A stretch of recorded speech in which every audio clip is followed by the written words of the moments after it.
Merci. Madame la maire, monsieur le préfet, mes chers collègues, la fin d'une exception parisienne, à travers la mise en place d'une police municipale, est un combat historique du centre. Et je suis sûre que j'arriverai à mettre tout le monde d'accord en disant que nous avons été les premiers dans cette assemblée à demander la mise en place d'une police municipale.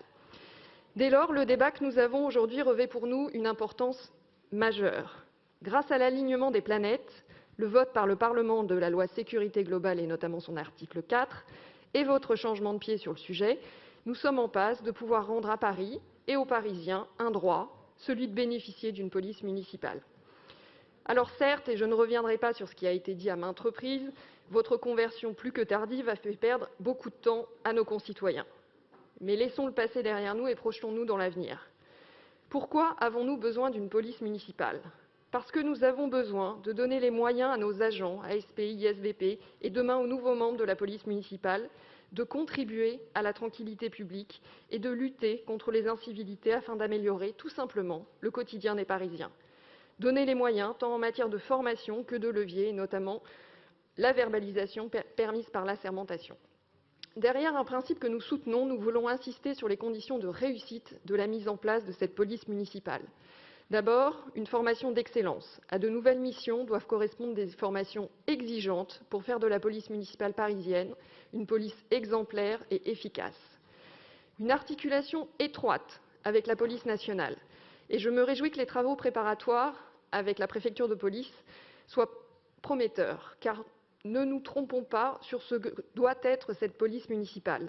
Elle ne se substitue en rien à la police nationale, vous l'avez rappelé Madame la maire, et doit être encore moins en concurrence avec elle.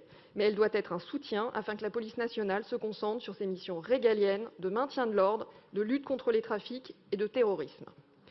Une organisation revue, tant d'un point de vue territorial, en menant un travail partenarial avec l'échelon d'arrondissement, que pour s'adapter, en termes d'horaire notamment, aux besoins de Paris. Un accent mis sur la fidélisation, et c'est un aspect qui nous tient particulièrement à cœur. C'est la raison pour laquelle nous déposons le vœu 71, afin que les agents de la police municipale puissent bénéficier d'un accès au parc social de la ville. La concurrence entre police municipale est une réalité, et nous devons, afin de fidéliser nos agents, leur permettre d'habiter à Paris s'ils le souhaitent, leur permettre de vivre à Paris est aussi une condition de la proximité nécessaire aux meilleurs services rendus aux Parisiens. Une police de proximité exemplaire. Cette police est au service des Parisiens. Une police qui assure la tranquillité publique et rassure nos concitoyens. L'équipement de caméras piétons va pour nous dans le bon sens, contribuant à la confiance dans l'institution. Et l'organisation du comité d'éthique indépendant devra également y contribuer. Enfin, l'agilité.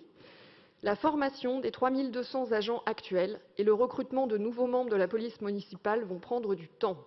Cela doit nous inciter à faire preuve d'adaptabilité à travers un suivi régulier du déploiement de la police municipale.